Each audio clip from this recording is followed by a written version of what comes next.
Hello and welcome back to the channel. Um, we are returning with the favorite albums of all time series, which is kind of exciting, I would say. We're heading into the top 50. Um, Hoping to wrap this one up fairly soon. Um, so we may as well get straight into the next 10. There's some real heavy hitters in this section. My number 50 is one of my favorite albums of the last 10 years, and it's Push the Sky Away by Nick Cave and the Bad Seeds, which I just think is a phenomenal album. Really great atmosphere, great production, great songwriting. Lyricism is tremendous. Some great spooky moments, some great sort of spiritual, emotional moments. Yeah, it's pretty much the complete package for me in an album. So, um, yeah, lands at number 50.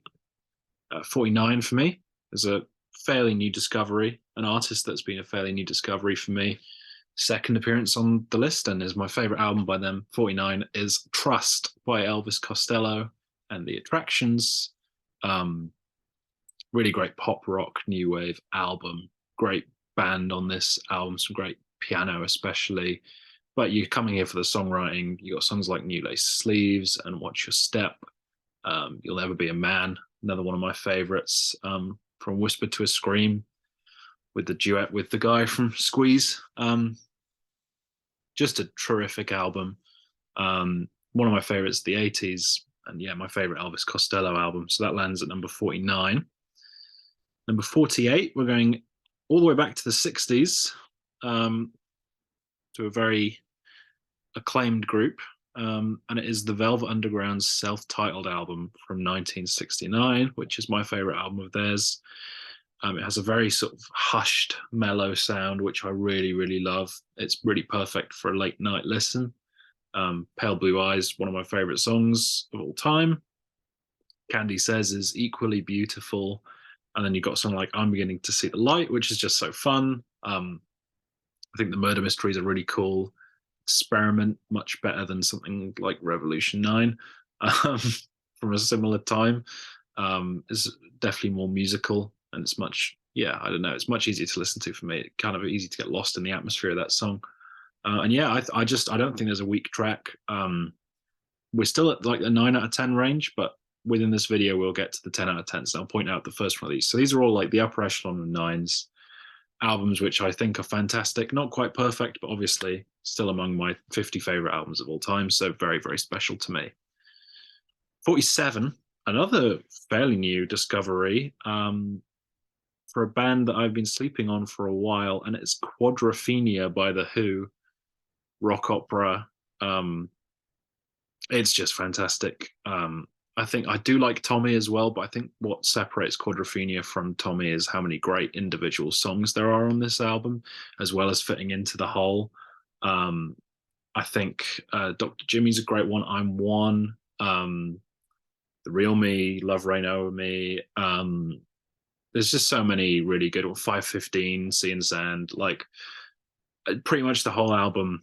There's a couple tracks that are definitely like album tracks rather than songs in their own right, but there are so many great songs that I can listen to disconnected from the album. And it's definitely my favorite album by The Who, and it's definitely one of my favorites from the 70s. So Quadrophenia is number 47. 46, an album which was one that I did on a video, a discography ranking with Chris, and it is Quebec by Ween. I had the Mollusk only at number 51, so this comes at 46. Shows how closely I think of them. Yeah, I've talked about it a lot on that video. If you haven't seen it, I'd recommend watching it.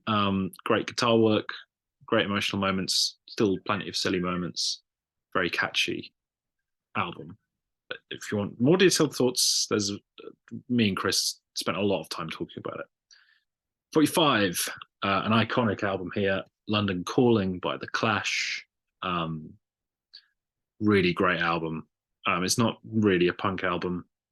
It kind of is. There are some punk songs on there, but it's a lot of new wave, a lot of pop, a lot of reggae inspired stuff. So much variety.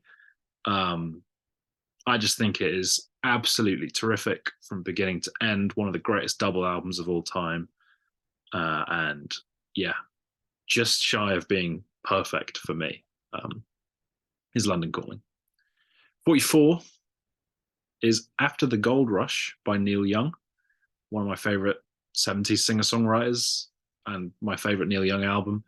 Um, just the A side of this album alone is worth the price you would pay for it. Tell Me Why, After the Gold Rush, Only Love Can Break Your Heart, Southern Man, Till Morning Comes, all just fantastic. Really great, all of those songs. And then there's some good ones on the back half as well, like Don't Let It Bring You Down. It's all just great. It's a short album, 32 minutes or so, and I never tire of it, really. It is just really, really, really strong. So After the Gold Rush. And then, if any of you remember the Beatles video, you'll remember that I mentioned in that video that my benchmark for an album being a 10 is if it's better than Abbey Road, which logically would mean that my highest 9 out of 10 is Abbey Road, which it is. Um, I've sort of been very clear that this album is the best produced Beatles album for me. Also has some of the best vocals, some of the best songwriting, some of the best playing that they ever did. Um, there's a couple tracks that sort of drag it down a little bit, but it is just terrific. Talk about Here Comes the Sun and Oh Darling and the medley on the second half, ending on Golden Slumbers Carry That Weight in the end, not just for the album, but for their recording career. Just amazing. Again, if you want more thoughts, check out the Beatles ranking. And then we head into our first two perfect scores that I give. Number 42 is Perfect From Now On by Built to Spill, which I just think is one of the best indie rock albums of the 90s. It's an era that I really enjoy. The guitar work on the album is sensational, so good. Such a great atmosphere to the album, great vocals. Each song has a great crescendoing moment that really speaks to me. It's quite a long album, but when I'm in the mood, I could listen to it like 4 times in a row. That's how strongly I feel about it.